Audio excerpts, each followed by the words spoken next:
अंदर सब आ गया है, बाहर का भी अंधेरा, खुद रात हो गया हूं मैं शाम करते करते। नमस्कार, मैं हूं राजीव और आप देख रहे हैं घूमता हुआ आईना। मोदी सरकार का दूसरा कार्यकाल चंद दिनों का बचा हुआ है और इसके बाद क्या पता कि मोदी की सत्ता में वापसी हो या ना हो, क्योंकि यह मुमकिन है, वो मुमकिन है और मोदी हैं तो मुमकिन है। यानी ये कहते कहते 10 सालों में इस देश में ऐसी तैसी हरकतें बीजेपी शासन में हुई हैं कि खुद अब बीजेपी के लोगों के लिए अपनी सरकार के फैसलों का बचाव करना बहुत मुश्किल हो गया है। बाकी राहुल गांधी और इंडिया गठबंधन के तमाम नेता तो बीजेपी और मोदी की हकीकत की पोल खोल ही रहे हैं, जिससे बीजेपी का चुनावी समीकरण इतना गड़बड़ हो चुका है कि जीतने की संभावनाएं बेहद कम हो गई हैं। खैर, बीजेपी जीतने के लिए क्या क्या तिकड़म लगा सकती है, किन बातों को मुमकिन बना सकती है, इसकी कल्पना करना ही मुश्किल है, क्योंकि बीजेपी को जब सारे रास्ते बंद दिखाई देते हैं तो छलांग लगाने के लिए वो ऐसा कुछ कर देती है या करवा देती है जिसे मीडिया के कुछ लोग मास्टर स्ट्रोक कहते हैं, लेकिन असल में वो देश की आत्मा और संविधान पर स्ट्रोक यानी प्रहार होता है। तो बीजेपी की मुमकिन वाली डिक्शनरी में नोटबंदी के नाम पर करोड़ों लोगों को पाई पाई के लिए तरसा देना, लॉकडाउन का ऐलान कर करोड़ों लोगों को भूखे मरने के लिए छोड़ देना, ईमानदारी के नाम पर हजारों करोड़ रुपए इलेक्टोरल बॉन्ड से कमा लेना या चुनाव की घोषणा से चंद दिनों पहले चुनाव आयुक्त का इस्तीफा हो जाना, ऐसी तमाम हरकतें शामिल हो सकती हैं। मोदी हैं तो मुमकिन है कि ताजा तरीन मिसाल लोकतंत्र पर लात मारना है। जी हां, लोकतंत्र पर लात मारना, आप सही सुन रहे हैं। दरअसल शुक्रवार को दिल्ली में नमाज पढ़ते लोगों पर एक पुलिस अधिकारी ने जिस तरह लात से प्रहार किया, वो असल में लोकतंत्र को लात मारना ही था। राहुल गांधी ने इसी खतरे को भांपकर लोगों को सावधान किया था कि पूरे देश में केरोसिन छिड़क दिया गया है, बस एक चिंगारी लगाने की देर है। आज एक बार फिर से राहुल गांधी की उस बात को सुनने का वक्त आ गया है दोस्तों। आइए जरा सुन लेते हैं, आप भी सुनिए कि क्या कुछ कहा था राहुल गांधी ने। सुनिए जरा। We have huge unemployment. We have, as I said, the backbone of employment broken, and we have massive concentration of wealth. We are going to have social problems. They're coming, without any doubt. There is going to be a mass upsurge. Now the question is, can the opposition make that upsurge peaceful, effective in changing the politics? You could also have a situation where you have an uncontrolled upsurge, which is what we are seeing in Sri Lanka, right? India is not in a good place. The BJP has spread kerosene all over the country. You need one spark and we'll be in big trouble. And so I think that's also the responsibility of the opposition, the Congress, that bring people together. आपको बता दूं कि राहुल गांधी ने ये बातें Cambridge में एक चर्चा के दौरान कही थी और उसके बाद बीजेपी के लोगों ने उन पर फिर से हमले तेज कर दिए थे, लेकिन राहुल की कही बातें अब सच होती जा रही हैं। दरअसल राहुल देश को न केवल बीजेपी शासन में पैदा हुए खतरों से आगाह कर रहे हैं, बल्कि उसका समाधान यानी सॉल्यूशन भी बता रहे हैं। यानी बीजेपी को हटाकर अगर इंडिया गठबंधन सत्ता में आता है तो देश को कैसे संभाला जाएगा और मौजूदा समस्याओं को कैसे खत्म किया जाएगा, इसका फुल प्रूफ प्लान, पूरा रोड मैप राहुल गांधी जनता के सामने रख रहे हैं। राहुल का साथ देने के लिए इंडिया गठबंधन के बाकी नेता भी तैयार हैं। बीजेपी का मकसद जहां केवल मोदी को तीसरी बार पीएम की कुर्सी पर बिठाना है, तो वहीं इंडिया गठबंधन में पीएम की कुर्सी पर चर्चा से ज्यादा जरूरी काम बीजेपी को सत्ता से हटाना माना जा रहा है और फिलहाल सारे नेता, सारे दल उसी पर काम कर रहे हैं। और यही वजह है कि इंडिया गठबंधन में चुनाव की रणनीति पर काम शुरू हो गया है और बीजेपी अभी तोड़ फोड़ और नफरत फैलाने में ही लगी हुई है। कांग्रेस के 2-4 नेताओं को तोड़कर हुंकार भरने वाली बीजेपी दरअसल यह अंदाज ही नहीं लगा पा रही है कि जनता के मन में क्या चल रहा है, जबकि राहुल गांधी जनता के मन की बात को अच्छे से सुन रहे हैं और समझ भी रहे हैं। तो आइए दोस्तों, आज आईने की नजर से पड़ताल करेंगे कि क्या इस बार बिगड़ते समीकरण के कारण होगी बीजेपी सत्ता से बाहर और क्या इंडिया गठबंधन लहराएगा जीत का परचम। क्या नफरत के दिन अब लग चुके हैं और जल्द ही मोहब्बत की बहार देश में आने वाली है? इन सवालों का विश्लेषण हम करेंगे, लेकिन सबसे पहले बात करना चाहूंगा केरोसिन वाले उस खतरे पर जिससे राहुल गांधी ने पहले ही सावधान कर दिया था। शुक्रवार को देश की राजधानी दिल्ली में एक ऐसी घटना घटी जो न केवल घोर निंदनीय और शर्मनाक है बल्कि दिल को भीतर तक दहलाने वाली भी है। उस घटना का एक वीडियो सोशल मीडिया पर है जिसे देखकर मन भीतर तक विचलित हो गया, बल्कि किसी हद तक डर भी लगा कि हमारे भीतर कितना ज्यादा नफरत का जहर भर दिया गया है।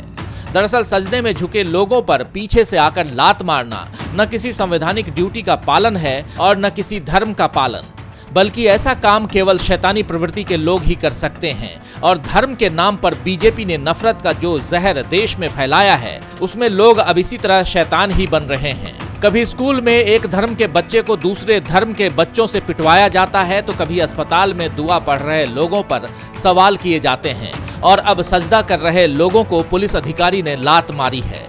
फिलहाल उस अधिकारी को सस्पेंड कर दिया गया है, लेकिन ऐसी हरकतें कब हमारे समाज से सस्पेंड होंगी ये एक मुश्किल सवाल है, क्योंकि इस घटना पर किसी भी भारतीय को शर्म आनी चाहिए थी। लेकिन सोशल मीडिया में इसके समर्थन में कुतर्कों की बाढ़ आ गई। इस वीडियो को मोदी है तो मुमकिन है के साथ वायरल किया जा रहा था।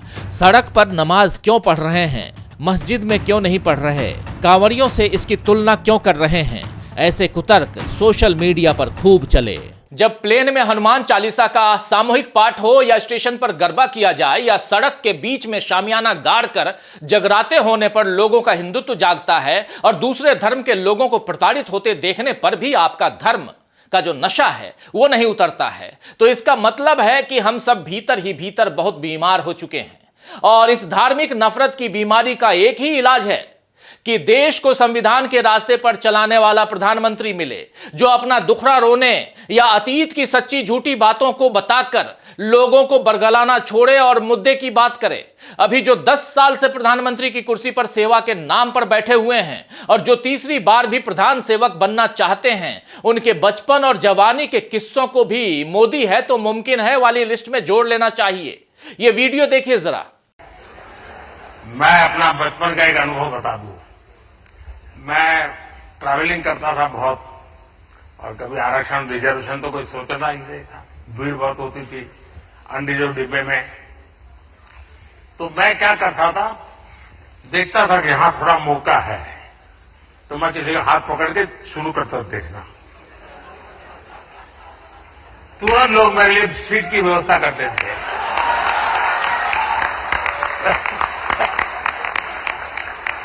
आइए बैठिए।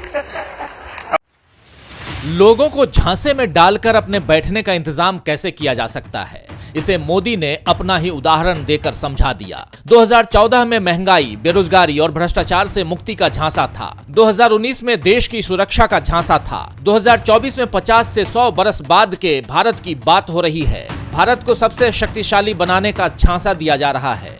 लेकिन आप खुद सोचिए कि जिस देश में लोगों के अधिकार ही सुरक्षित न हो, वो देश सबसे शक्तिशाली कैसे बनेगा। खैर, आपको मोदी की गप मारने की कला का एक और उदाहरण सुनाता हूं। हाल ही में पश्चिम बंगाल के दौरे पर गए मोदी ने कोलकाता जाकर कहा कि बचपन में कोलकाता आया तो मेट्रो देखने का आकर्षण था, जबकि कोलकाता में मेट्रो 1984 से चली और मोदी पैदा हुए सन 1950 में। तो 34 साल की उम्र में कौन सा बचपन था, ये भी मोदी ही बता सकते हैं। तो भीख मांगकर खाना खाना, जवानी में घर छोड़कर पूरे देश में भटकना, हिमालय पर जाकर साधना करना, बचपन में मगरमच्छ के बच्चे को घर ले आना, गुजरात यूनिवर्सिटी से एंटायर पॉलिटिकल साइंस में एमए करना, बांग्लादेश की मुक्ति के लिए जेल जाना और इस बीच संघ के दफ्तरों में झाड़ू लगाते हुए अमेरिका पहुंच जाना और 3 बार मुख्यमंत्री और 2 बार प्रधानमंत्री बनने के बाद भी अपनी गरीबी का रोना रोना और यह कहना कि मेरा कोई परिवार नहीं है। इन सारी बातों में कहीं कोई तालमेल नहीं दिखता है दोस्तों, और इसीलिए इन्हें मोदी है तो मुमकिन है कि लिस्ट में जोड़ा जा सकता है।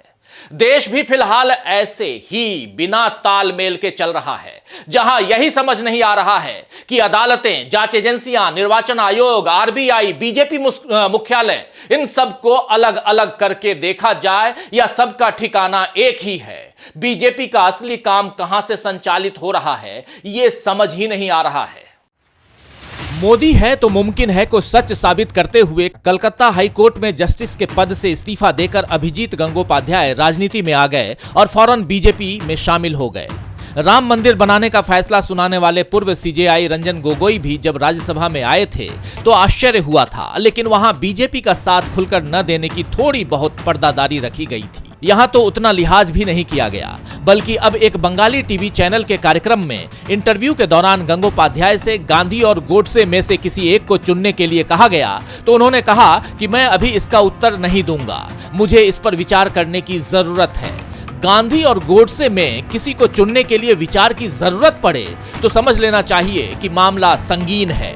यही हाल निर्वाचन आयोग का भी है, जो हर चुनाव में आचार संहिता बनाता है, लेकिन उसके बावजूद मोदी को उसका पालन करने की नसीहत नहीं दे पाया। और मोदी को बचाने के लिए राहुल गांधी को इस बार पहले से नसीहत दे दी गई कि पनौती और जेब कतरे जैसे शब्दों का इस्तेमाल राहुल गांधी न करें। इतना ही नहीं, जिस तरह चुनाव आयोग की घोषणा से कुछ दिनों पहले अरुण गोयल ने निर्वाचन आयुक्त के पद से इस्तीफा दे दिया और वो भी बिना कोई वजह बताए, उसमें भी शक की सुई बीजेपी पर ही घूमती है कि आखिर ऐसा क्या हुआ होगा कि अरुण गोयल को इस्तीफा देना पड़ा।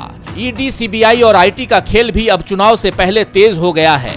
चुन चुनकर ऐसे नेताओं को निशाने पर लिया जा रहा है जिन्हें जांच का डर दिखाकर बीजेपी में शामिल करवाया जा सके।